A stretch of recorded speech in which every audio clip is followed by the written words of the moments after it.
Well, first to the spiritual question, which is an interesting question to me. Everyone casts the psychedelic experience in terms of being a subcategory of the spiritual quest. I'm not exactly sure about that.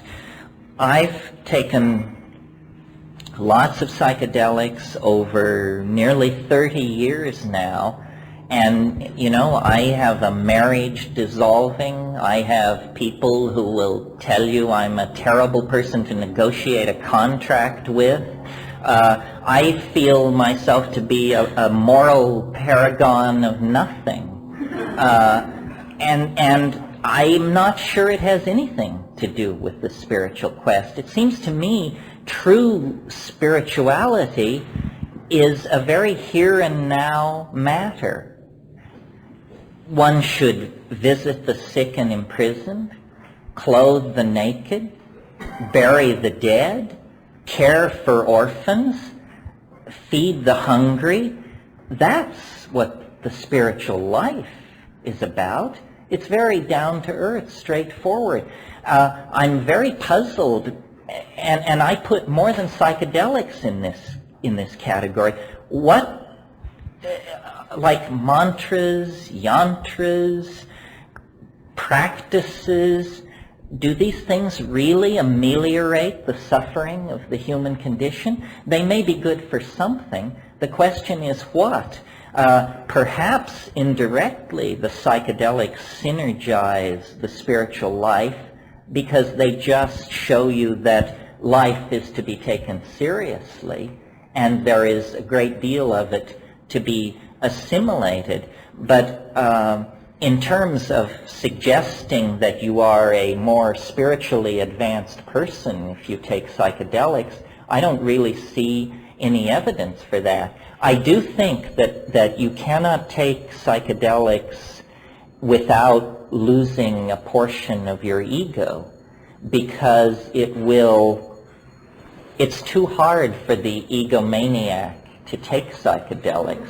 The egoist will turn away from it, will have such bad trips that they will put it down, I think.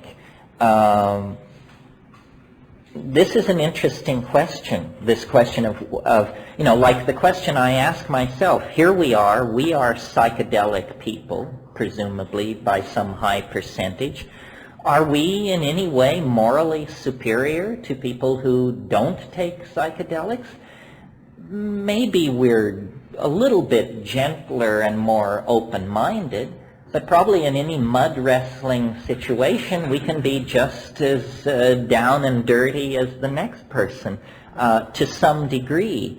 So I see it more as, that's why I don't think of myself as a guru. I think of myself as an explorer of a geography, the purposes of which are probably multiple. In other words, I suppose we can use psychedelics to shape personalities and brainwash people and control them.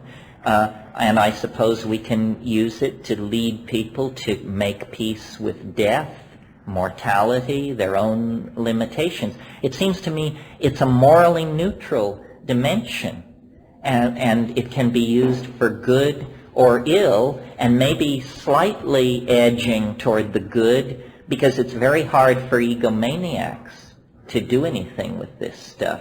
I asked in the Amazon, I asked the mushroom at one point, because I could see that we were going to carry it back to the world in some form. I said, can't this be perverted? Can't it be misused? And it said, only the good can come near this. Well, maybe good doesn't mean exactly what we think it means. It isn't a kind of piety worn on your cuff. It's something else. It's a sincere wish to understand. That's the motivation that the psychedelics will turbocharge.